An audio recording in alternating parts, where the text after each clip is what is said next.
Welcome back to the European LCS, where G2 are one series away from an undefeated split as they take on ROCCAT. And we've got Stress joining us here. Where is your onesie? That was not going to happen for the whole game. Like, you should have seen me try and take it off like it was clipped on. No, thank you. And nearly fell. There was a full suit under it. It was okay. I'd watch it. Really, really warm. So right. we had to bail out of that one. I can imagine. It was cool that you guys put that on. Now, anyway, G2 versus ROCCAT is our matchup now, and so much is at stake for G2 that they remain undefeated, and they came very close to being defeated in their match 2 days ago versus Fnatic. 3 games, and of course Fnatic was playing well, but you know, G2 may be lacking in some departments that they couldn't close that out as cleanly as we would have come to expect from them. Yeah, and that was the problem when you look at it from G2's point of view, where we were thinking, well, this is the undefeated team. They should be able to cope with what the teams are doing around them, even if it is a little bit different from what you come to expect. So G2 stumbling a little bit, bot lane a couple of questions, but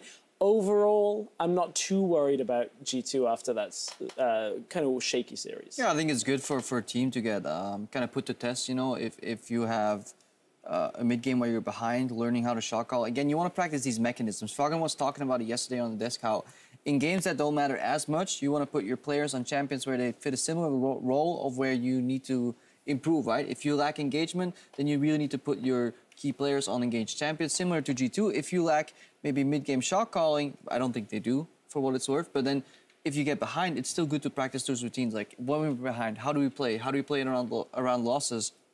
And how do we fight our way back into the game? And that's exactly what they did. Yeah, and they've also commented often, like, how do you improve when you're the best team in the league? And this was one of those scenarios where maybe they welcomed it. They went straight back to scrimming, according to Youngbuck, and maybe they will show up here with a vengeance, show that they are the true, strong, undefeated team. And that would be bad news for ROCCAT, because ROCCAT, they are on a 5-series win streak, kicking ass and taking names and doing the unthinkable. They took out Misfits in a shocking 2-0 last week. So can they do it? Can they beat G2? ROCCAT can, but I don't think they will, unfortunately. ROCCAT are a team that have been improving, and despite not being at the top, the improvements they've shown have been able to compete with teams around it. Like that series against Misfits, game 2 was so clean out of ROCCAT. The 1-3-1 setup, getting everything they wanted from the map, and were able to push with a victory. And ROCCAT, maybe they can do that with the right champion pools. I mean, you say they can't, but I'm looking here at Yarnan and Wadid. They're literally feeding each other. Faxi in the background smiling. I have it on good authority that Faxi is really confident because he smashed me in solo queue multiple times this week and just completely carry the enemy team. So There's this a lot guy, of confident people out there. The problem is that he's playing in solo queue against me, which is maybe an issue for his elo. But no, I think they actually, if you go and look at ROCCAT 5 weeks ago, right? Like you would think to beat G2 they need to cheese. Like you need to go all out in the early game, do something funky, and hopefully you snowball.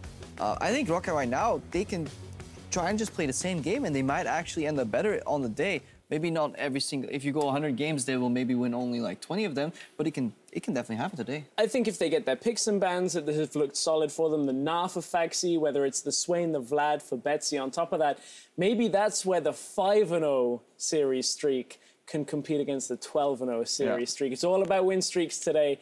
That is going to be a monumental upset if ROCCAT can actually defeat G2. I know you guys didn't want to do predictions, but come on, is there anyone who's willing to bet that ROCCAT can do it? I mean, you don't have to feel forced. Fine, ROCCAT's going to 2-0 the series. Great, I believe. And they say we don't do entertainment predictions anymore. Would you like a real prediction? So no, I'm selling out right here. I'm going back to the old school analyst desk, you know, just so people frame this and then can say if Purple's wrong. But if I'm right, then there will be hell to pay. I think I'll take the easy road on the 2-0 G2. I will be pleasantly surprised if ROCCAT pick up a game. All right. Team Stress or Team Crepo? Or Team Shocks 2-1 for G2. We'll see. Cheating. Well, the players are about to get into picks and bets, so let's finally send it over to our casters, please. Thank you, Shocks, and good afternoon, ladies and gentlemen. I'm Daniel Dracos, bringing you this matchup with the Welsh Dragon himself, Andrew Vedieste. Hello, how are you? I'm good. That was not very dragony. I'm a little Rawr, welcome to the caster desk. Ah, yes. A little go-off clap now. All right, fine. On the blue side of the rift, looking to lock down an undefeated split, we have G2, and let's take a chance now to look at that roster. Top lane, Expect, jungle, Trick, mid lane, Perks, AD carries, Fen, support, Mithy, and their coach, Youngbuck. Meanwhile, facing G2, coming up from a 5-series winning streak, we have ROCCAT. In the top lane is Faxi, their jungler Maxlaw. In the mid lane is Betsy, their AD carry Yarnan, support Wooded, and coach Grimes. You read that very fast, Vedius. I felt like it was fast. You're excited, and I respect keen. that, because you should be excited, because let's talk about it a little bit. There's a lot on the line in this series. Oh, there now, is. for G2, it's a little bit of pride, right? They want to come back after a pretty shaky Fnatic split, or Fnatic series. They want to have an undefeated split as well. And on the other side for ROCCAT, playoff dreams. Playoff dreams. If they can beat G2 here, one, they'll be the only team to beat G2 this split, which is in itself very impressive. Two, they'll ensure that Fnatic then have to take down Misfits tomorrow if they want to take that spot right back. And it would...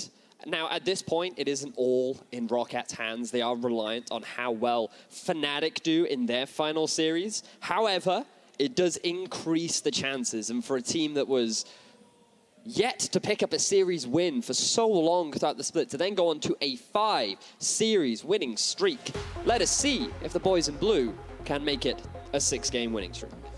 Can the surging ROCCAT take on what looks like not quite the strongest form of G2 we've seen? I want to say slumping because they lost, lost a game there and they were a little slow, but you can't call it a slump. They're 12-0. G2 still nigh immaculate performances in the vast majority of their games, but already into the thick of picking bans. Shen, Orianna taken away from ROCCAT. Malzahar and Vladimir on the opposite side for G2. Now, something that Faxi's had a lot of proficiency on is the Gnar. I wonder whether or not G2 want to try and respect that. Maybe for Maxwell, they want to take away the Graves. So far, it looks like that power picks are going to be the name of the game for G2. The biggest respect they have is towards Betsy. He did have a phenomenal game on Vladimir in their series versus Misfits.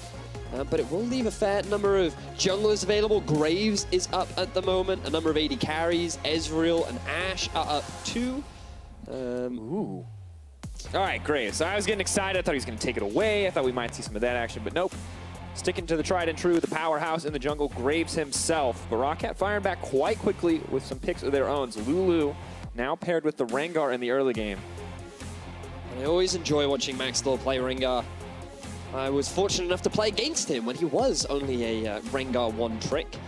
Back then, he was quite the terror. Now he's going to be paired up with a Lulu, so already you have a very strong engaged tool for the side of ROCCAT. If you're G2 now, you can look to either pick a powerful top lane or in the form of Rumble. It will give Faxi the opportunity to go towards something like the Gnar, but you also perhaps want to lock in your support right now. Karma, very powerful in the meta, gives you a guaranteed pushing lane. Alternatively, you could just go for something a little bit safe in terms of AD carry. Ezreal, Sven has demonstrated a great proficiency on. Perhaps they want to lock that in early, especially with the Caitlyn already banned away. And it's G2's choice. Do they want to match, pick a support of their own? And the answer is yes. Now it's on ROCCAT. Do they want to try to pinch some pools here, or do they just want to match with the top lane pick? Do they want to find something up against the Rumble? And it's going to be quick. It's going to be the Gnar fired back. So two pretty big comfort picks coming in. Expect has had some fantastic performances on this Rumble, and it's for Foxy. I mean, this is essentially his best champion when we look at the impact he's able to have in these games. There have been discussions on the analyst desk and the cast as well, whereas the meta shift with more carries up in the top lane certainly has favored ROCCAT. The fact that Betsy has been bringing out these new and interesting picks also makes things pretty interesting. And look at this, G2 showing so much respect towards Betsy. Both the Vlad and the Swain being taken off the table means that Betsy is going to have to try something creative. Now, earlier in the day, we did see Nukeduck bring out some creative mid laners. But whether or not Betsy will look to try and repeat that performance I don't know if that's the series you really want to look to decide your opinions on the 7.6 meta. Unless, of course, you're playing solo queue, in which case it probably reflects quite accurately with all the Shaco and Yasuo in there. However, one comfort pick has been taken away from Betsy so far. Will they take another one? He was incredibly proficient on that side lane Echo. Kind of a surprise to myself, at least when I saw him walk it in. Thought it would be mostly the Swain and the Vlad, but it is, in the end, the Ezreal that'll be taken away. So 3 AD carry bans in Phase 2. Yeah, but that means that a lot of AD carries are taken off the table if you're Shannon. My natural pick for him would be towards the Civet, something that he brought a lot out during the early season. It was synergized nicely with the comp already because they've got a pretty good engage tool with the form of the Lulu and the Rengar. You have the Gnar ultimate as well. You then just have the On the Hunt followed by Thrill of the Hunt, and you have a lot of hunting going on the side of ROCCAT. The On the Thrill of the Hunt combo. I'm sure someone has a more clever name than that. Let us know what it is. Hashtag EULCS at LOL Esports. There has to be a better hunt name combo. There must be. Rather than Grr, Arg. Now, if you are G2, you're only looking for your bottom lane and mid laner. If you want to be safe, we saw a lot of Syndra come out from Perks last week. Now, Kalista, this is cool because Sven is yet this split to win a game on Kalista. He's determined to find one here, though. Now, he is still, I think when we look at Europe, probably the strongest Kalista player we've ever sent internationally. Oh, yeah. Very strong performances. Unfortunately, not as much on the international stage, but has dominated, at least when Kalista has been a popular pick in the past, but not so much this season. Just a few picks here and there. Han Sama Sven among the number. Final pick will be the Syndra in the end, so safe pick coming in the mid lane for Perks, something he was absolutely insane on in the Fnatic series. Solo zoning caps out of so many fights, and ROCCAT really taking their time on this final pick. It's very likely going to be Echo. You already mentioned it earlier on, something that Betsy has brought out before, and it does very nicely into the Syndra 2. Funnily enough, Yasuo 2 works quite nicely into Syndra as well, if you want to be a little bit creative. Oh! Yes! I was wrong. I thought we'd see the meta. We're seeing a new meta. Oh, it's the look start at their of a new day. faces. Look at that. This is awesome. This is a mid lane. Yes, mid lane, AP Nasus. Nasus. AP Nasus. You remember it, folks. You remember when it got popular right after the changes. You hated it, and then it disappeared for some reason. We don't know why. But now it's back. It's back here on the LCS stage in the hands of Betsy. Now, Vedius, as a mid lane main, yes, thoughts on this matchup? I think that it is really obnoxious for the Syndra, actually relatively early on, simply because of the sheer amount of push that Nasus can have. However, you have to remember that Syndra, she has the range advantage, the ability to stun. A very big, clunky, slow mid laner in the form of Nasus makes it easy for Trick to then come in and set up these ganks. It's going to be exciting. Remember as well, like, Nasus has a lot of health, so it's difficult for the Syndra to one-shot. He can itemize pretty effectively by going for a very early Spirit's Visage, which synergizes so beautifully with his kit. But in terms of build path, I have no idea which way he's going to go. It's nice, and it's refreshing. The Yeah. unknown, we will see who comes out on top. Well, if you're a believer in the unknown, or if you're a big fan of ROCCAT, vote at LL Esports. Hashtag ROC win, or hashtag G2 win if you think they're going to remain the kings of Europe in this series, if they will find the undefeated split. A lot of pressure on both these teams.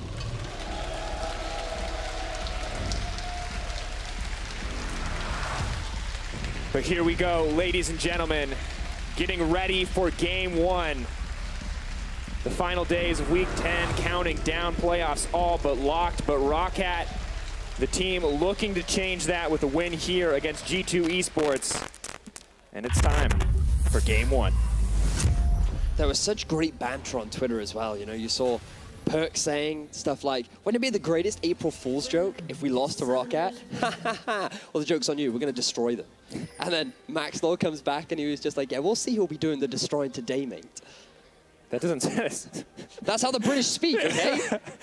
We always throw mate at the end of you built things. this up like some top tier banter, and that just sounds like, okay, we'll see if you are correct, sir.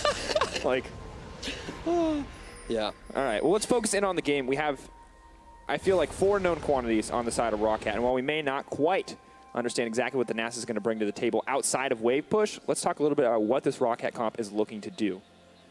Now, the ROCCAT composition is actually really good at team fighting. One of the greatest strengths that they have is their ability to force engagements with the Sivir ultimate, with the Rengar ultimate, the fact that Lulu can help support a lot of the front line as well, so whoever decides to engage.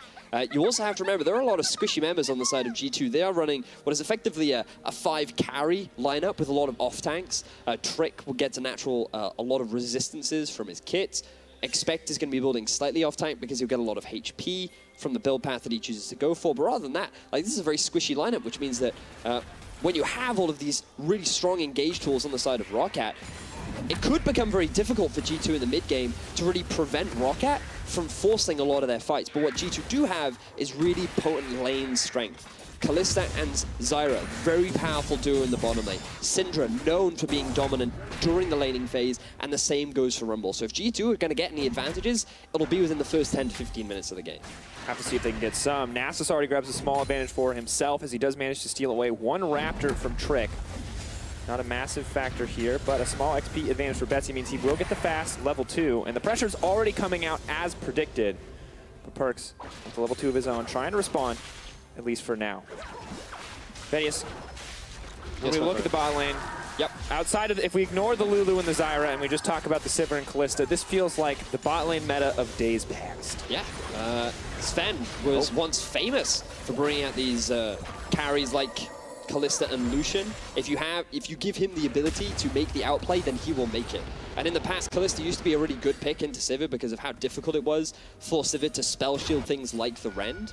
And with the changes to Rend not too long ago, where now it's much easier to trade, you can stack multiple Rend, you only need 1 kill on the Rend to get the mana back.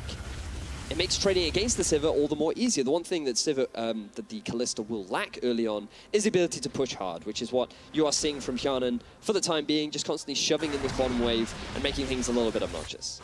But G2 are pushing back, and they are using the power of Zyra to do it.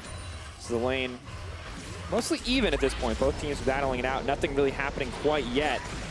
Vedis, usually we look at the junglers to influence this, but there's no Lee Sin. It's the Graves, it's the Rengar. Can we expect much pre-level 6 from either of these teams? For Trek, there's a high possibility. It is difficult for him to tower dive, but notice that he will be spending a lot of his vision investment towards the top half of the map because he's very aware of the fact that Expect is hard pushing, so he wants to make sure that G2 have good control. Meanwhile, in the bottom lane, that is another big avenue for him to try and gank, especially pre-6 before Widdid can get his ultimate up. Yeah, and meanwhile on the fan vote, ROCCAT fans coming in clutch, 61%. The faith is real today. Now, I don't know if that's faith in ROCCAT or like we want to see Fnatic miss playoffs, but whatever it is, good job voting, people. Or it's just like we want some Susan action. We want Nasus going to town. I mean, oh, well, this is interesting. All right, I was going to say so far they're pretty even in lane, but now we have Spell Thief's Edge on the Nasus. Now, I remember Brand in the mid lane having Spell Thief's Edge, but what's the thought process here behind the Spell Thief's Edge? Vedis, I know I'm putting you on the spot. I know we don't see a lot of Nasuses, but just theory craft with me here on this pick. It's certainly odd, because the weird thing about it is when you kill minions, you don't actually get to take advantage of the passive. So the logic, I think, behind it is that when you throw out your E, it's not going to instantly clear the wave, right? So the idea is you throw out the E, you hit perks with it, you get a bit of additional gold off the back of the ticks from the E, and then, following the damage, you then get to kill off all of the minions in the minion wave. So it's just a lot... the idea is to get bonus gold from just constantly farming in lane. And I guess it's like a mid laner's version of Cull, in a way, just because you get every so often, every time you throw out a bit of harass, you will just get that bonus bit of gold. I'm just fascinated as to what he's going to build it into. I mean, will we see a Frost Queen's claim Nasus? Will we see the Spooky Ghost coming out? That's like, this is a mystery, I have to admit. Like, this, I've definitely played against mid lane Nasus, and I know the general concept behind it. His ultimate also has a lot of damage in these mid-game fights, but this build path is very novel to me. I'm very fascinated to see what he's able to do with it. Well, we'll check in on that a little bit later. For now, I want to shift our attention, at least briefly, to the bottom side of the map. And while the top lane trades are interesting, there's kind of a big question mark on G2 right now, and that is Mithy. He has been struggling in the recent games. Now, he is still absolutely one of the top supports in Europe, but going from immaculate player to making mistakes, to getting caught out, to these mistakes against Fnatic is a little concerning for the team, for the G2 fans, as we move closer to playoffs. Now, Mithy, he has had like up and down performances throughout the split. I feel very early on he was very dominating, but then post-IEM, during IEM, he was just kind of, he was in a bit of a slump. He was very aware of his own playstyle, even after the Fnatic series. He was vocal on social media about how he felt he wasn't playing his best. But he is now playing on Zyra. He has the great ability to be extremely lane dominant. He has the opportunity to turn around these big team fights with one big ultimate or one big route onto those key targets. And I think that with a champion like this, we really can see a player like Mithy really come into his own. Well, can't be 100% sure if it's Sven or if it's Mithy, but right now the G2 bottom lane is dominating when we look at that CS. 54-39 after the wave crashes into the tower. Hjarnan and Wadid are really struggling in this lane, and for the most part in their last 5 games, the games that they have won, they have been a pretty strong point for this ROCCAT lineup. They really have, but when you go up against Sven and Mithy, especially on the champions that they're playing, meanwhile in the jungle. Trick going forward. 1 shot, 2 shot, does have Storm Raider Surge, hoping to find the proc. Maxwell leaps over the wall, nice ward placement. Well, looks like it will take him to safety. Trick looking for a little bit more damage, isn't going to get it. Powered Battle Roar, just going to take Maxlore out to safety, but some aggressive early play. That was actually really smart from Maxlore. Notice how he used the red buff to create a slightly bigger gap between him and Expect, and then he used his Q whenever it was available to constantly just always extend further and further away from the people chasing him down. He was very lucky that Expect did not have his ultimate available, otherwise that very likely would have cost him his life. But even if he gets away with his life, it will cost him a red buff. So another small gain in favor of G2. We can already see a 1K gold differential just coming in from lane differences so far. Maxwell going to work some of that back by taking the red buff. Rengar comes out, flash forward, trick locked into the wall. Decent start, first blood for ROCCAT. Betsy still walking forward, just throws down a bit of damage and backs off, but that'll swing the gold back for ROCCAT. So ROCCAT, they punish Trick for staying a little bit too long in their half of the jungle. Bear in mind that after Maxwell was chased out, Trick not only took the Raptors, but then went up to red. This allowed ROCCAT to reposition themselves, figure out their game plan, and they were able to get this great collapse down onto Trick and ending themselves first blood. ROCCAT may not be able to fight back. Usually it's ROCCAT. Remember when we look back at them when they were losing, ROCCAT was the team that went even in their lanes and conceded kills. Now they're the team that's fallen behind a little bit in the laning phase, but they're finding kills on their own. This is a huge shift from what we've seen in how they play the game. And I think it's important to remember as well that even though Hjarnan is at a deficit in the bottom lane, as long as he scales nicely into the mid and late, he'll be absolutely fine. And this is what we were talking about in terms of Trick overstaying. Notice that you can't really push up mid, especially at this point in the game, because it's a Nasus. And Expect as well, the lane had already been evened out. So it made it so much easier for ROCCAT to be able to get that 3-man collapse. And they knew full well what Trick was because they had just seen him push Maxwell out before. So a low bit greedy from Trick, but also just a good opportunity for ROCCAT, which they took advantage of. And good pathing as well, right? He could have run further away from the wall, but the Nasus coming up forces him against it. Nar knows, knocks him into the wall. Overall, well played, well coordinated. But the bot lane domination just continues, and this is brutal to watch. Anytime anyone steps forward, Sven is throwing out autos, rending left and right, and it's just relentless. Trick as well now coming in. Tower's getting lower and lower, maybe hoping to punish ROCCAT if they decide to stick around for too long. Maxlore nowhere to be seen, has already backed out. It's a 3-man unit here. They may not need the dive. They may just look to break the tower with the man advantage. So the thing that G2 have been doing is, while Hjarnan and Wadid have a fair amount of wave clear with the Sivir and a Lulu, every time they walk up to the minion wave, they're getting harassed by both Mithy and Sven. The dueling and trading power of a Kalista Zyra is so strong that they're taking advantage of the low range on a Sivir, and that means that by slowly getting chimped down and slowly getting forced back, that has resulted in G2 constantly knocking onto the door of the tower without any kind of jungle support from Maxlore, and Trick investing all of his time into the top side of the map. This has given so much freedom for G2 to just slowly work their way onto this bottom tower and pick it up for themselves for free. It's such a good advantage to have in the early game. And this is normally the kind of play we expect from something like a Caitlyn, where she's going to chip down, where she's going to have that range advantage. But just the confidence of Sven and Mithy to push forward, to force a character like Sivir, who we normally expect to have so much wave clear, back under her tower, back in advantage. But now Perkz playing a little bit with fire, does burn Ghost here. Foxy going to go into mini, though, has no way to follow up. Both teams just poking at each other, looking to find weaknesses, looking to find some opening or opportunity to force a fight. A lot of posturing around the Rift Herald for the time being, mainly around the vision. Interesting that Sven is actually returning to the bottom side. They're just going to keep their bottom lane there for the time being. They realize that the dragon is still available, so if they rotate up, that gives ROCCAT the opportunity to push down bottom. While they may lose that top tower, they can exchange it for a mountain drake. So G2 for the time being, they don't want to sacrifice that. Instead, they're the ones that are going to look to push up. You can already see all this deep vision that they've gotten. Trick will likely clear the top half of his jungle, and then G2 will look to make that rotation over to the dragon and make this their next focal objective. Mountain pretty crucial to have as well, as we look to break down more towers, as G2 already have that tempo advantage as they continue to pressure out and push. Sven and Mithy for now left on the bottom side of the map. Very often we see that swap to the top side, but they seem content to just keep racking up the advantage here.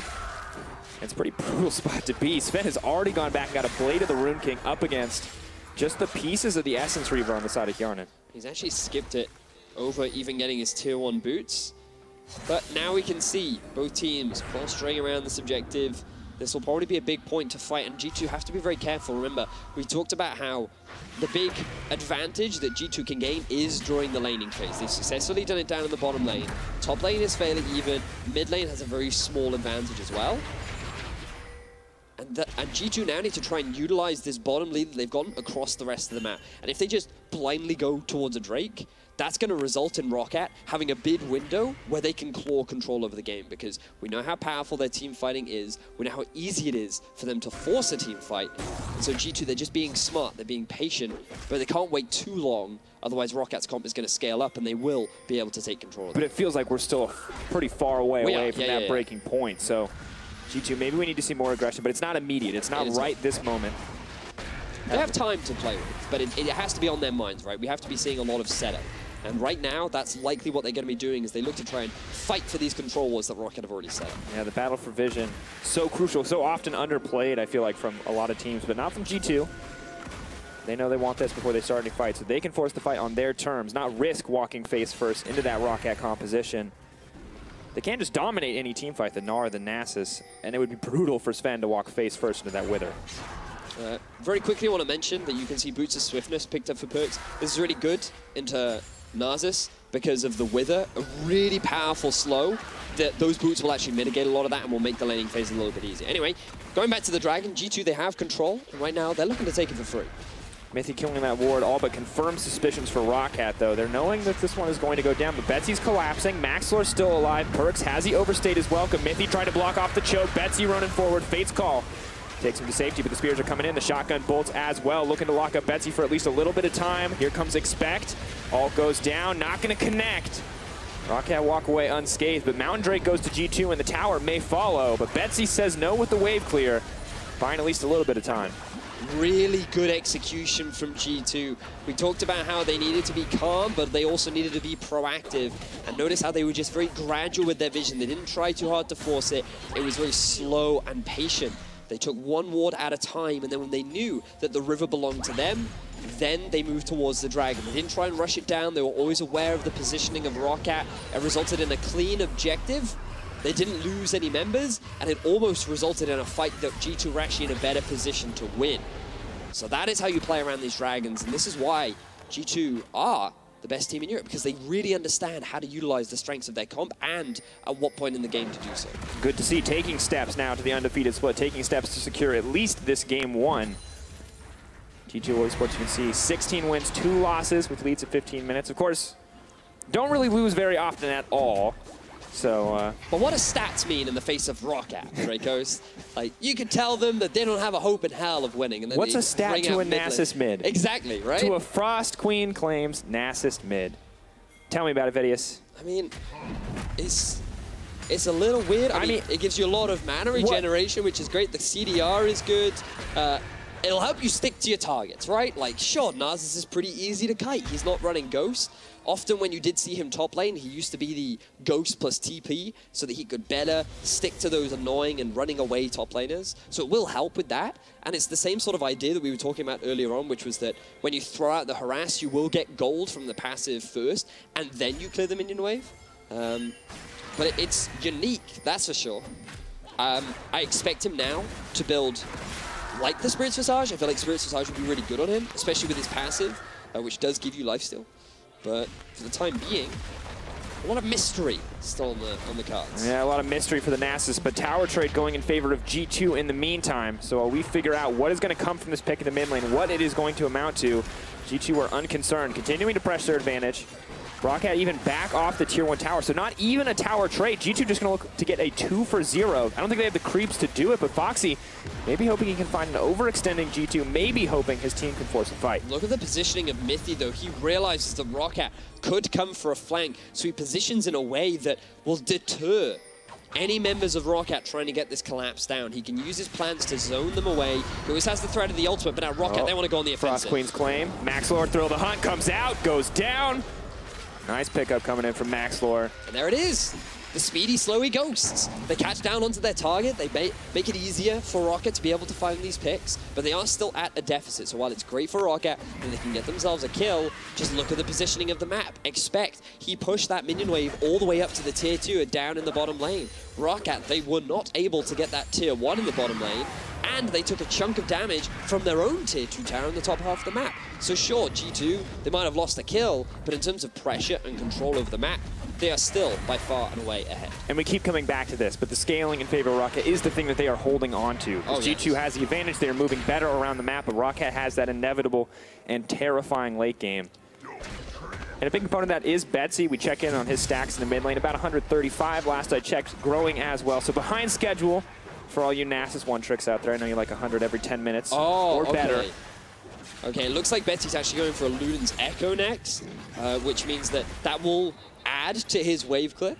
On top of that, it gives him a bit of movement speed and will add to his initial burst. So again, it's all about being able to stick to those targets. We know how easy it is for him to get kited in these team fights because he is this slow, lumbering canine.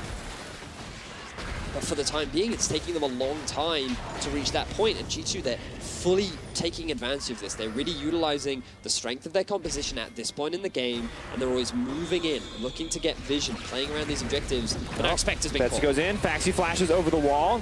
Equalizer comes down, but Faxi's just going to stand in it. 1, 2, 3 stacks of the Hyper, waiting for the Meganar, going to hop to safety. We'll have it. Boomerang. Not going to connect in the end. Small trades here, but G2 actually pulling out advantage in the end. Foxy overstaying his welcome.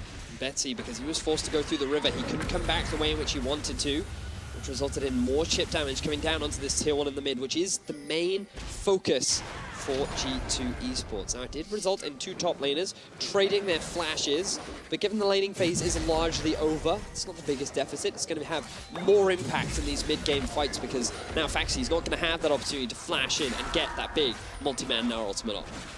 And of course, having to itemize the Hex Drinker early for Faxi as well. Putting him in, he's not quite on the Black Cleaver. He's not quite able to chase down each and every opponent that stands in front of him. Much less effective at pushing in the side lane, even if he is better at dueling out on that Rumble. But I think I want to shift our attention to the mid lane because Perkz is a man who's been performing so well recently, where in the past he's been shaky, he's been going down on side lanes. He hasn't always been the strongest member of G2. Recently he's been looking so good, and in this mid lane, even against the pushing power of Nasus, Perkz up 30 CS 20 minutes into the game. I have really been impressed with Perkz' growth throughout the split. Like, right at the start of the season, he made it very clear that his mechanics were a little bit weaker, but he was working on his mentality, his perception of the game, how to not get tilted. And we can see that 10 weeks later, not only is he arguably the strongest mid laner in Europe right now, but also he has such a great mindset. He doesn't seem to tilt anymore. He doesn't do these random moves. We're never criticizing him for getting caught out of position. Oh. And he's even getting himself solo kills. Yeah, finding someone else caught out of position. Wadid a little too confident there. A lot of members with tanky life bars. You got a Nasus who can save himself, a Rengar who can mitigate damage, a Sivir who can spell shield, but Lulu, she's so good at saving other people, cannot save herself. That was the ultimate as well. Like, that sucks for Wadid. I mean, we look at it. Level 13 to 8. And once again, we look at it. It's 218 CS to 189. He has a kill as well. So he basically has almost 3 kills at this point in terms of gold advantage. That's a fed I mean, mid lane. yeah, this is a good point to be at this point in the game. Morello's already completed, working towards what I expect to be a Luden's Echo. Could also be a Death Cap, depending on how keen Perkz is feeling. But just G2 again now, they get themselves that kill, they got the Dragon, they know that Perkz is just pushing up mid constantly because he is the stronger mid laner at this point in time. Look, that's a lot of damage. This cripple would call it the skill button. Push the skill button. Outplayed. Hit the skill shots too, to be fair. I mean, he did. He did. His vision was denied though, he didn't actually get to see Mercs because of the control ward in that brush. But still, the gold is okay. ROCCAT aren't at such a deficit that it's impossible for them to come back. The pressure is unrelenting right now from G2. But this is what you'd expect from the composition that they're playing and the way in which they have been playing throughout this game so far. But I don't think it gets easier from here in terms of pressing an advantage for the side of G2 because Kallista's strong right now. That 2-item power spike that we haven't talked about since Kallista was last viable in the meta. Runehands play the Rune King, that's exactly where she wants to be, but Sivir, she's at the point now with enough attack speed, she can clear any wave. Nasus, it's the same thing with the AP, and I feel like G2 really need to catch someone out because you can't just force an objective against a team with so much wave clear power. I agree with you. I think that it's something that G2 have to be very mindful of. We'll see how, following this point on, they will be able to execute the composition. A lot of grouping. Ooh. Look at the damage! That hurts. Just immediately half of Mithy's health. The other half would have followed if he stayed in for the duration. But the Nasus is getting scary. Now, of course, he's not going to do that much damage, Vedius, to everybody on the team, but... Ooh, I don't know about that, because like his ultimate, bear in mind, like his ultimate does do damage based on the target's maximum health that is nearby, but it is magic damage, and it is based on maximum health, which means that it will shred fast, and it does scale with AP as well. And given that he does have the Luden's Echo, he got a fair amount from the Frost Queen's Bane as well, means that it will hurt, especially with targets with very little magic resistance. Notice that there is a lot of armor being itemized because G2 feel that the main damage dealers are people like Kiana, like Maxwell, like Faxi. They're not showing as much respect towards Betsy's damage as maybe they should, but it's difficult to say because we haven't yet seen him in a team fight, right? It's also the single AP target on the enemy team when you got 3 other auto attackers to worry about. So G2 taking the safe buy, focusing for now on clearing out these waves. Runan's making it quite easy, and Betsy content, it would appear, to keep holding the tower, but the Rengar ult comes out. That may be the signal to start the fight. Maxlor's gone in, Perks caught and all alone. Holding on for now, TP coming in from Expect. Maxlor, Hjarnan going in, the flash is aggressive. Fate's Call used. Foxy on the side, maybe hoping to chase it down, uses the hop forward. Stun comes out. G2 just gonna pull back. They're not risking anything in this fight. Now, Expect, he did use his teleport, decided to cancel it. G2, they just disengage. They realized that the fight was not going in their favor, especially with Betsy not having joined the fray as of yet. So no members end up going down. Only the Ghost and TP were used on the side of G2. The Flash was used for Hjarnan, which could come to hurt him later on into the game. But G2, they still maintain control. The gold lead is still relatively healthy, but it stayed the same for a very long period of time. They do have the invisible scaling of the Infernal in the mountain, however, which may help them as they move forward. Maybe some Baron creeps, but unfortunately, even Baron creeps not that effective against the Sivir Ricochet. This champion so effective for so long in pro play because of the strength of her ultimate, but I think the thing that often went underappreciated is just the endless wave clear that comes out from a pick like Sivir. So now it's been a fairly slow game. It hasn't quite been the same action-packed series that Vitality. I know. Trevor's like, oh, I had to cast 21 kills in 5 minutes. I'm like, that sounds great. I would love to do that. Like, not more than once, but once, that sounds great. But while the game may not be as bloodthirsty, maybe it's not as entertaining. That's what we're here for, Dracos. We're here to bring entertainment. I thought the macro was supposed to be entertaining. I thought we were supposed to study the plays, interesting, it's fascinating. But instead, let's think about what kind of champion would you be? If you had the choice, what kind of a champion would you be? That's hard, Vedius. It's hard? Do you mean what champion would I be in the context of League of Legends? Yes, like League of what Legends, character would I most associate? It's hard, because these people are all very heroic, and I'm notoriously not heroic. Are you trying to say that if I was inside a burning building, you would just say, there are other casters, right? Is that your decision making? I mean, potentially. Focusing back in, though, 25 minutes in. G2 still looking to maintain undefeated. Taking it slow and steady, not looking to risk anything, but we feel like they may need to risk more because ROCCAT are starting to fight back, getting turrets back for themselves. Oh, that's a dead Zara. We missed that one. Maxwell, he went hunting. And that's where we had the, actually on the hunt. Was not actually used there from Hjarnan. So now we actually have the 5-man group from ROCCAT posturing towards this bottom tower. Expect is topside. He's going to be forced to go back because his TP is unavailable as of right now. I think the focus for ROCCAT is actually going to be the next dragon that will be spawning right now. Mount could be important to have as they move forward. Now, Kalista, of course, the terrifying thing that yet another thing in the seemingly infinite kit of tricks that Kalista has is her ability to secure these major objectives like Baron. For now, G2 focusing on securing these towers, breaking down the top side as ROCCAT are caught kind of a little too focused potentially on the Mountain Drake. Give up all of the Baron vision, take the mountain, but don't get really much back in return. But they've kept Faxi down in the bottom lane. Notice that there are actually no clear. ROCCAT are afraid of the possible Baron rush from G2. Remember, they do have Kalista, who is great around these neutral objectives such as Baron and Dragon. And the fact that Faxi is still knocking on the doors of this bottom tower. So now let's see how things happened. Surprise cat. Classic surprise cat. Always the deadliest. So of course, Mithy, there's not a whole lot you can do at that point. There is.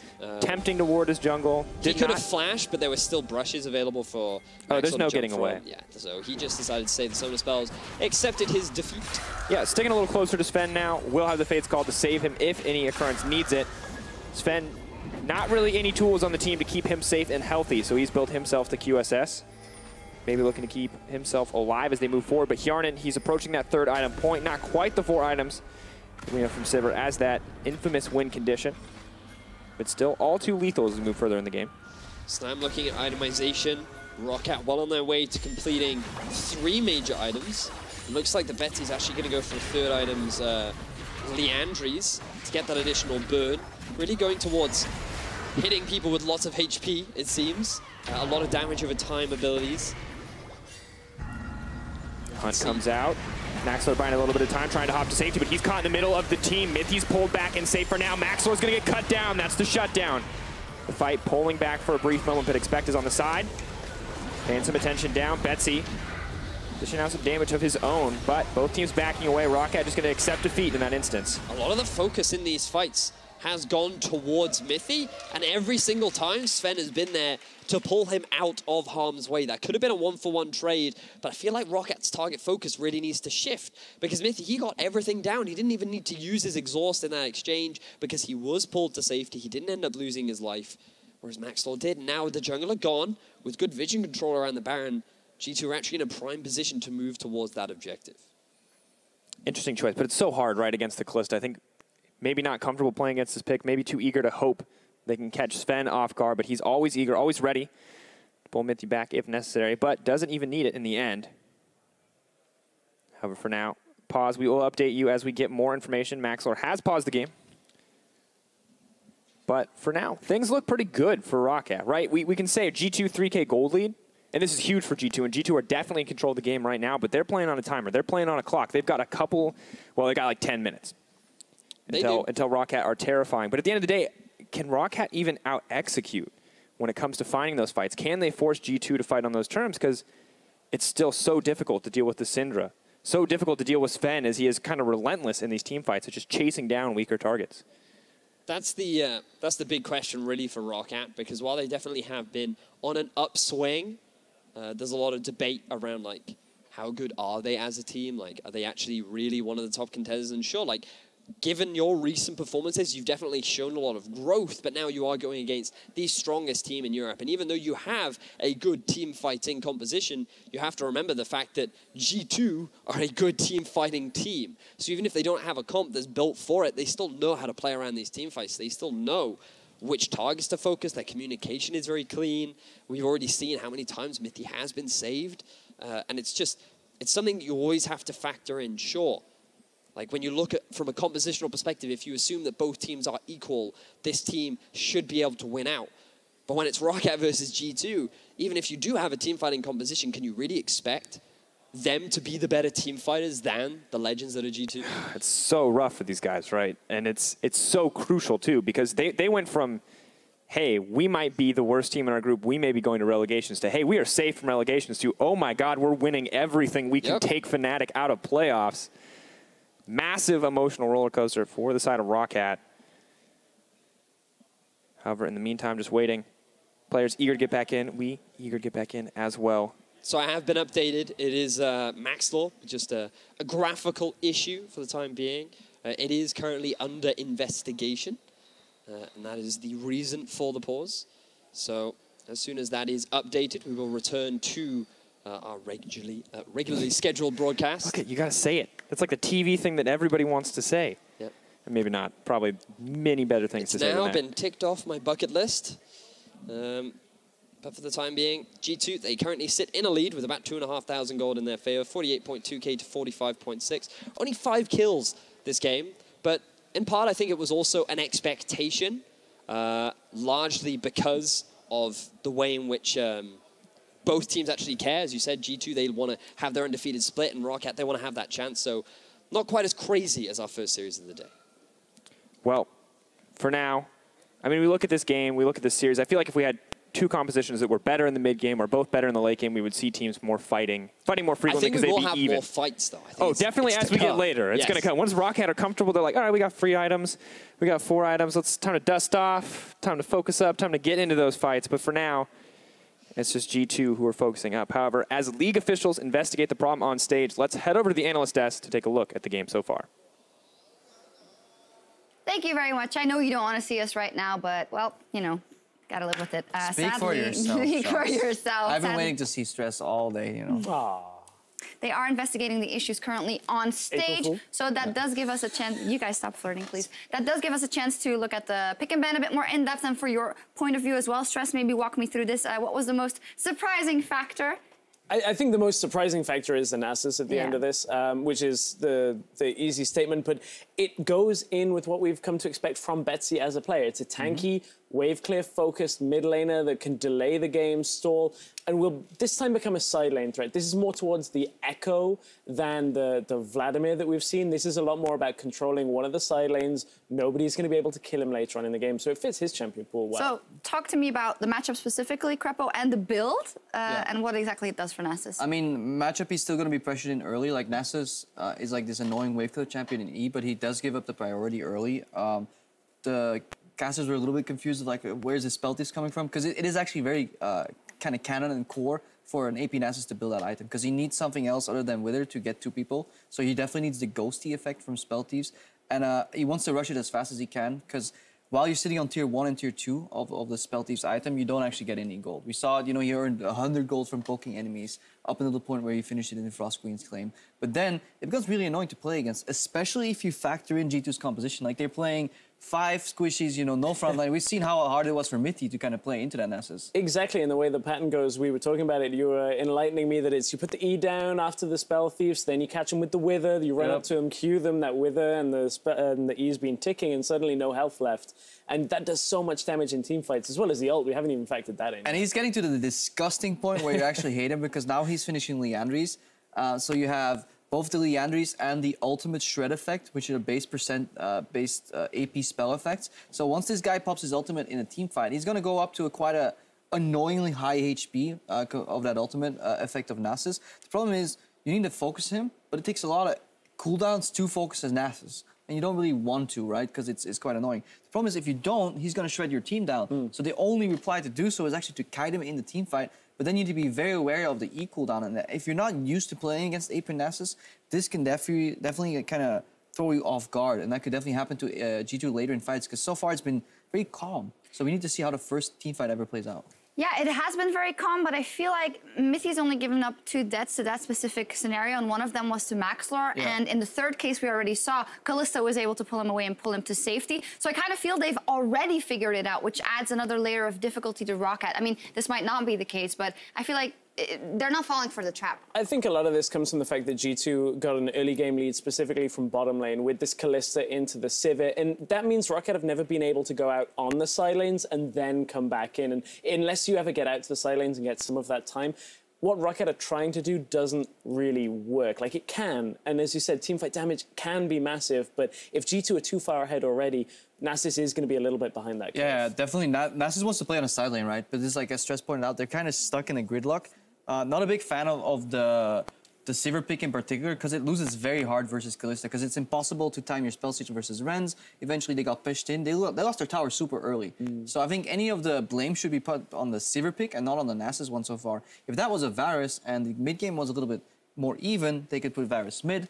Both side laners could play on the side lanes, and then it would be a lot easier to play. I definitely think we can't put blame on anything yet, as we haven't seen how the game's played out. But I do want to kind of question the ROCCAT that we've seen being successful on some picks that you guys mentioned, you know, the Vladimir and the Swain and whatnot. Of course, a couple of those were banned out. But is it a risk to take to try this new strategy in that first game of the series? You absolutely have to win. To me, it's more like something you try in a game 2, or do you disagree? I think it's a great opener, honestly, because it fits a similar trend. Like, how has ROCCAT been picking up wins, not by straight out cheesing, but by picking slightly unconventional champions, but with a purpose and a goal.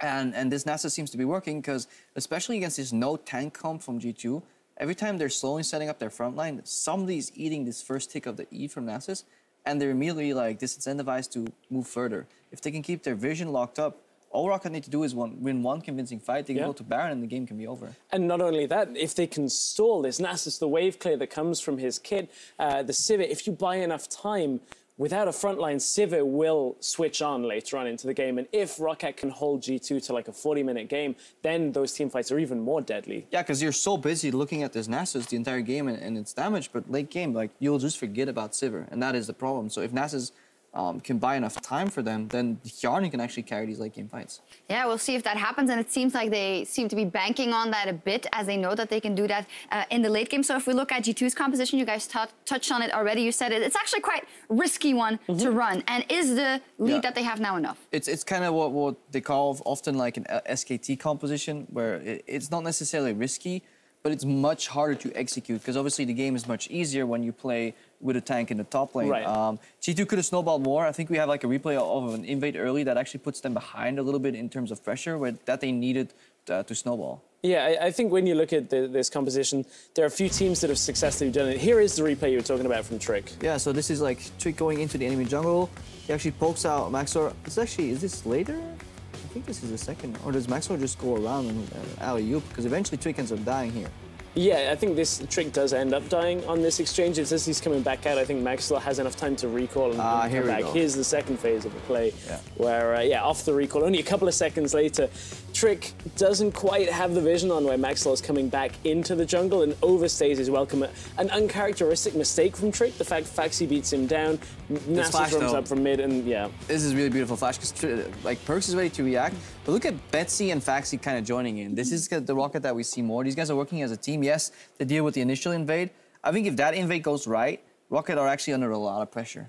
But this actually relieved a lot of pressure for them. Well, we will see what happens. I do have an update for you guys. League officials have informed us that Maxlore reported seeing particles in a fog of war, which influenced his pathing around the Baron pit. Now, League officials have determined that the impact to the game is low, to the point where the game will continue from the time of the pause. We will be back in game shortly. Back to you guys at the desk.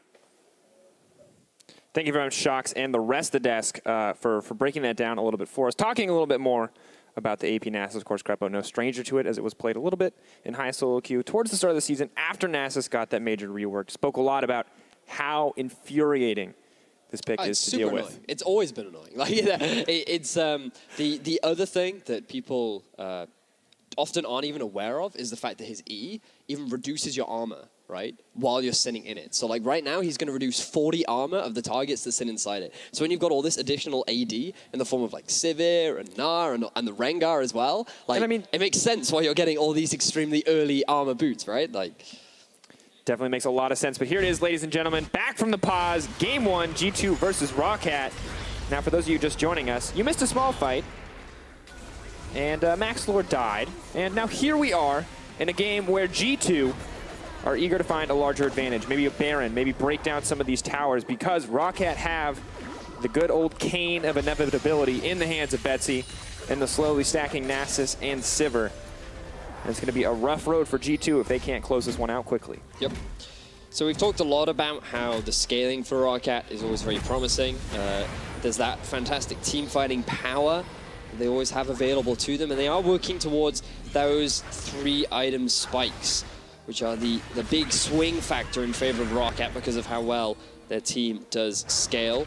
But you can never really underestimate G2 given how strong they are just as a team when it comes to team fighting. And thanks to the great vision control they have around this Baron, they're going to go for this objective right now. Not even about team fighting, about focus, about decisive calls. Maxlore maybe hoping to find a way into the pit, leaps in, exhaust goes down, no! Sven smites it away, has the rend. It's all too easy, but the fight keeps going. Expect takes down Hjarni, and Perks looking for a little bit more. It's the double kill for the Rumble in the meantime, and G2 are the team to walk away with Baron. Amazing Rumble ultimate from Expect. So easily swings the fight in favor of G2.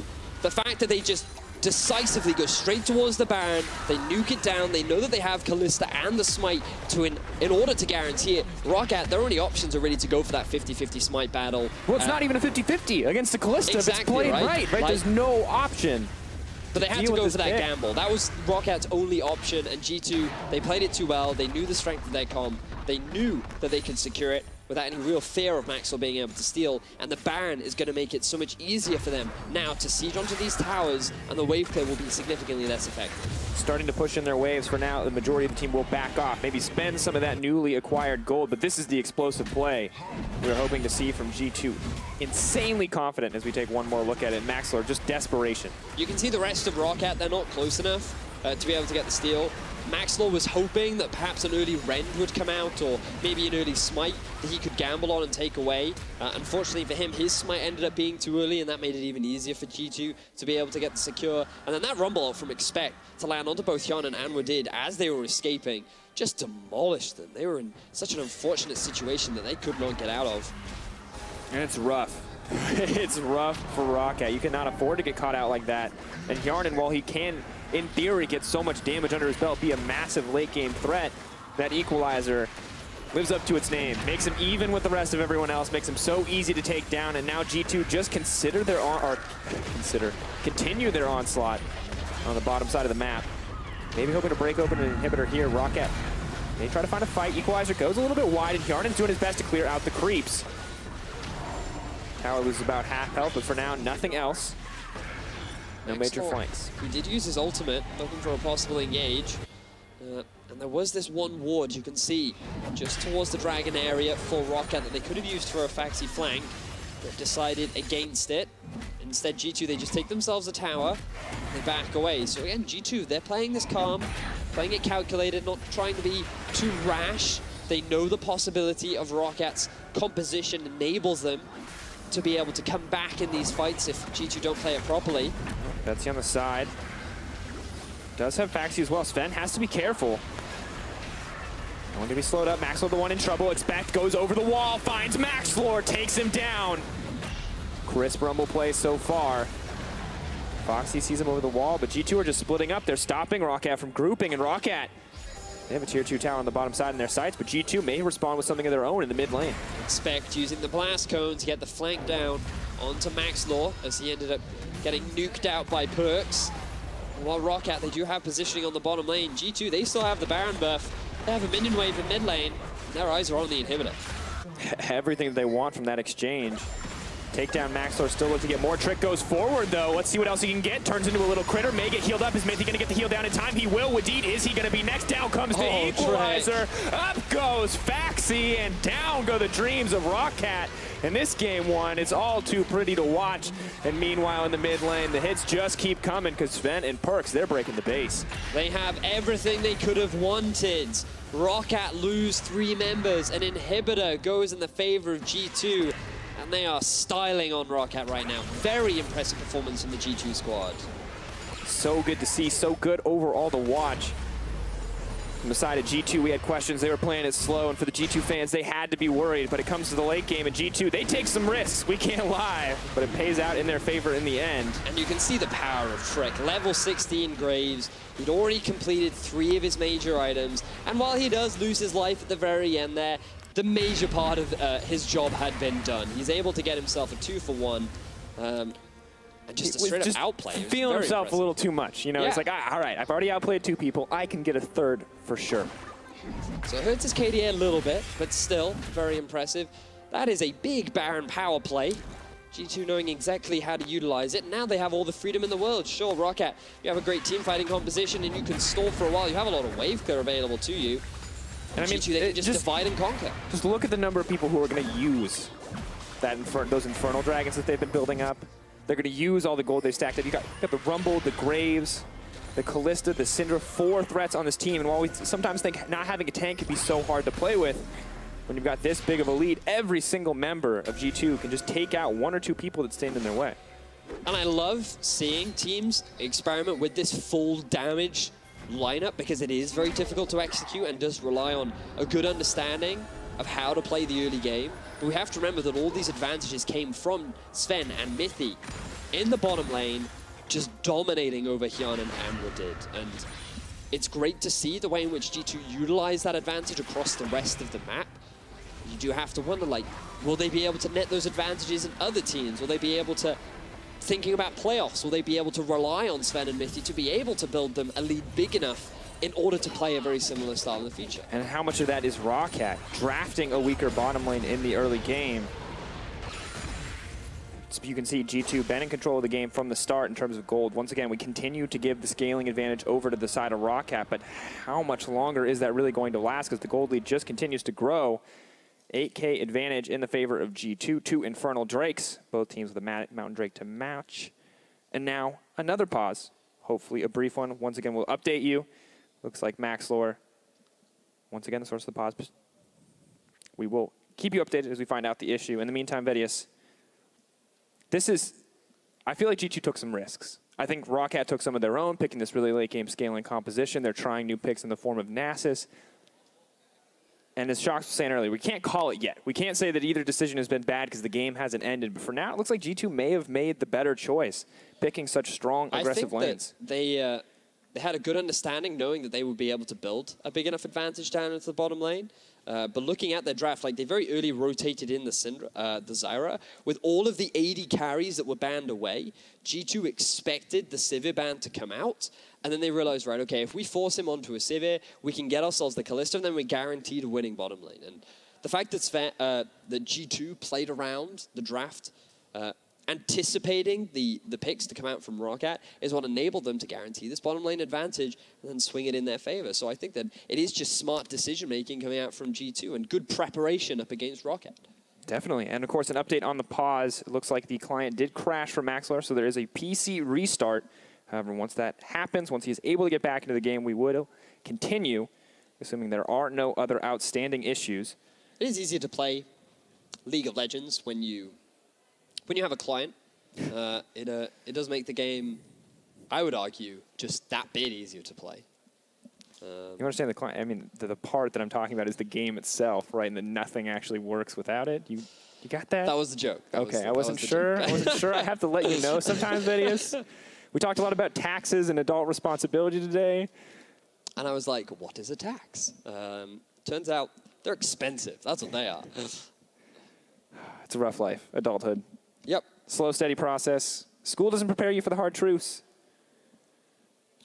And given I look like I've only just left school, that's my argument for not understanding anything. It's a hard life. But right now, the hard life is being put onto ROCCAT. Sitting in an 8,000 gold deficit, 8,500. But this is their moment, right? This is the montage moment. This is the right. You go in, you're Rocky Balboa. You don't get to take him down the first time, right? He takes you down. You got to come back. And right now, ROCCAT, they're the team slowly trying to scale up. They're having their eye of the tiger moment in the background, farming those waves. And I'm not going to say that this is not very G2 favored at the moment. But there's an opportunity to come back. Now, as an update, Maxlor is just checking his settings. And once we can sort everything out, we will be getting back into game.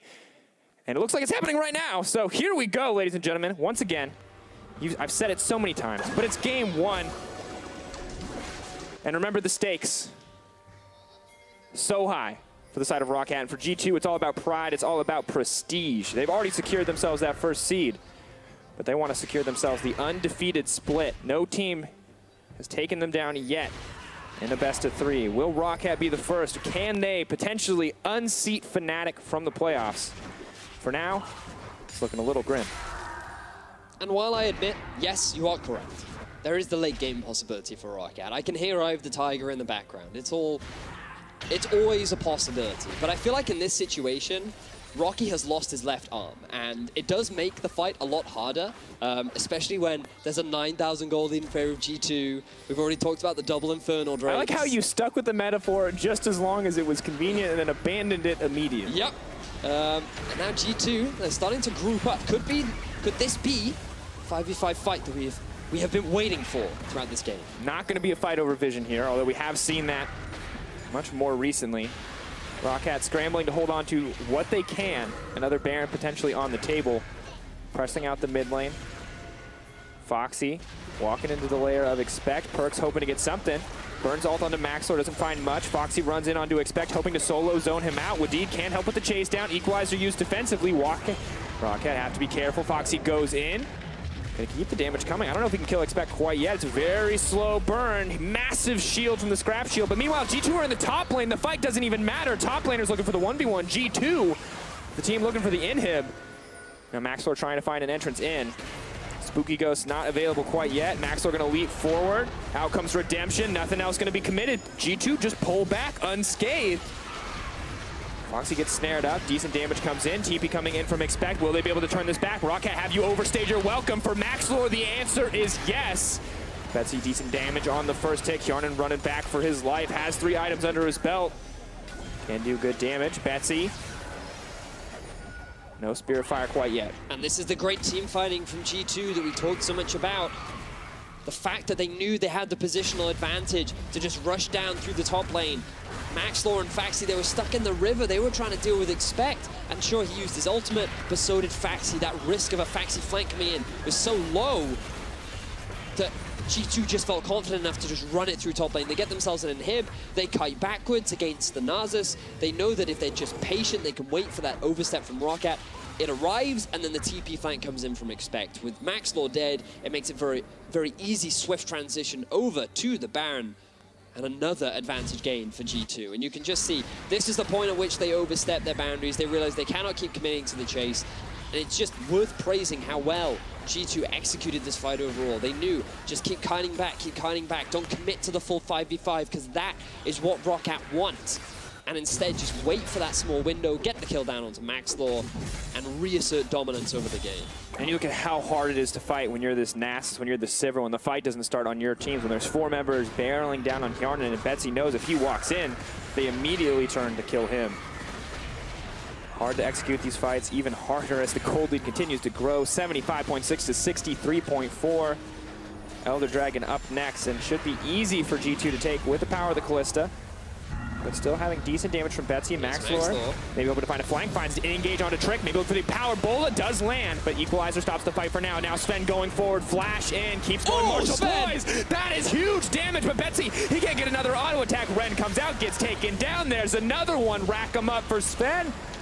And Maxlore and the rest of the ROCCAT have to turn tail and run. The key player in that fight was actually Mithy. The fact that he gets the root down onto Wadid, preventing him from getting the wild growth down onto Betsy, is what enabled Sven to be able to kite him out and get the team fight victory. It's just a slaughter, Vedius. Wadid's already taken down. Maxlore to follow. G2, they've already got a member in the mid lane. Trick happy to cut down that inhibitor. We thought maybe they could stall it out. Maybe this was their Rocky moment, but it's not. G2 coming in, looking to close out, and there's nothing Foxy can do. Too many strong members left. Trick even hungry to find the kill, but G2, they want the perfect season. They don't want to give ROCCAT a chance. And while they're taking their time to close out here in this game 1, they will get it in the end, and it was decisive. Sven gets himself his first Callista win of the season as well. And it was a very impressive performance from laning phase to team fighting. But Mithy too, like, his impact in that final team fight was so monumental. It really is worth highlighting how this bottom lane of G2, in this series in particular, I feel have just really stepped up. Yeah, not the perfect split, but the undefeated split that G2 are approaching. One step closer, one win away. It has to feel so good. I mean, you got to wonder for G2, what other accolades are there at this point? They've dominated Europe. They've been our 2-time champions. Now one step closer. A perfect season with 0 deaths. So 13 series wins, 26 games of perfect games. That's the next goal. That's like playing LCS on hard mode. We're talking about this, and every EU fan is like, no, international. Guys, focus, please. International. They can do whatever they want here. Yes, that will be the next step. But still very impressive performance from G2, and I think they're looking to try and repeat it moving into the second game in the series. Let's see if ROCCAT can bring anything interesting out. Completely agree. G2 are one win away from going undefeated this split. Our analysts are ready for a closer look at that game 1. Thank you so much, Dracos. You good there? Yeah. Post-game breakdown, Stress. What do you think about this this win here from G2? So I think when we look at this, there's a pivotal moment after the pause where we had our big breakdown. So we won't go over the ground we've already trodden. That's a great point. I think we actually have a replay. Exactly. Why don't you take it through us, Crepo? I'll host again. It's like we're 2 weeks ago. I have 2 hosts, 1 Crepo. Look at the Baron replay. I think ROCCAT lost their flow, honestly. After the pause, they just all based. They went for the reset. They were trying to figure out, guys, what's next? Where were we at? Okay, you're going this lane. And they're like, oh, they're doing Baron. And then suddenly G2 had it. And I think from that point, it was a big kaboom. And that was one thing that I think that your experience maybe you can attest to a lot more than other players. Like when you're coming off a pause, you've all got to kind of quickly remember where you are in the game, and everybody recalling just leaves you in a situation where G2 just go, oh, okay, let's free Baron. It's actually the equivalent of like when you get a kill in a Soiki game and you tab out to fix something. Everybody does that all the time, right? It's actually so relatable. You tab out, you check Reddit or Twitter real quick, and then you tab back in and you walk the lane, you realize you walked to the wrong lane, or you have no clue what enemy jungler is, and then you die, it's really hard to keep the focus there. Sadly for ROCCAT, and I think they just underestimated that this is one of G2's win conditions. Yeah. We saw G2 Siege, right? Like, they could never break the base, so they needed that Baron, and it's so easy to take away Kalista. And up until that point, you could see the goal difference over time. It was quite an even game, and then that big climb starts from that Baron, and suddenly G2, we were talking about maybe team fighting for ROCCAT, they just got dragged into a couple too many fights that Maxlow couldn't finish as he started, and ROCCAT couldn't hang on. Yeah, definitely, they couldn't. It's unfortunate. It was like they flipped the switch, but it was the wrong way around, and they lost the game. The wrong switch, obviously. But let's look ahead to game 2. It gets even more epic because they absolutely have to win this one. But, you know, are we seeing a couple of trends that might make us think that it's just impossible to be G2 when they are on form like this, that you see enough from that game? Or do you think some adjustments to ROCCAT's strategy can still net them a game win here? I think if ROCCAT are going to win, it's going to be with a similar strategy, and I don't think G2 are unbeatable. I just think that there was a couple of moments where Maxlow was going aggressive and he didn't get the kill and it didn't start the fight off properly for ROCCAT in that bottom lane matchup that we talked about earlier. Those two things combined made it very difficult for ROCCAT ever to make this strategy work. But I think for ROCCAT, it works. It has worked. But I think G2 might be too tough an opponent. Yeah, it would have required variance always for ROCCAT to just outclass G2. And we see that their closing ability is still there. Especially once in the later parts of the game, G2 was sieging bot, Faxi was holding top lane, and they actually cleared the way with this Nasus and the Sivir, like really quickly against Baron up creeps, and Faxi based, and that's where we saw the inexperience. Like ROCCAT, they're actually not aware of the strengths of their composition, and they could have actually started pushing G2 around the map, and then in all the scenes that followed right after that, they left mid lane exposed, and that's why we got that like 8,000 Baron power play that is just, it's ludicrous that G2 gets away with that. But you see the strength of G2 in their closing ability, and you still see some inexperience in ROCCAT playing with leads. But they still have a chance. But on the other side, G2, they just need one win to secure their undefeated EULCS 2017 Spring Split. We'll see if they can close it out over ROCCAT when we return. If you want to be a little bit creative. Oh! Look at him, look at him. Look at him. Ay, ay, ay. Okay, guys. Max are going to work some of that back by taking the red buff. I'm moving. I got it. Screaming, chase. He has no flash. Chase, easy kill. Rengar comes out, flash forward, trick locked into the wall. Decent start, first blood for ROCCAT. Hunt comes out. Maxlor buying a little bit of time, trying to hop to safety, but he's caught in the middle of the team. Mithy's pulled back and safe for now. Maxlor's going to get cut down. That's the shutdown. Maxlor maybe hoping to find a way to the pit, leaps in, exhaust goes down, no! Sven smites it away, has the rend, it's all too easy, but the fight keeps going. Expect takes down Hjarnan, Perks looking for a little bit more, it's the double kill. Sven going forward, flash in, keeps going more. Boys, that is huge damage, but Betsy, he can't get another auto attack. Rend comes out, gets taken down, there's another one, rack him up for Sven. They don't want to give ROCCAT a chance. While they're taking their time to close out here in this game 1, they will get it in the end, and it was decisive.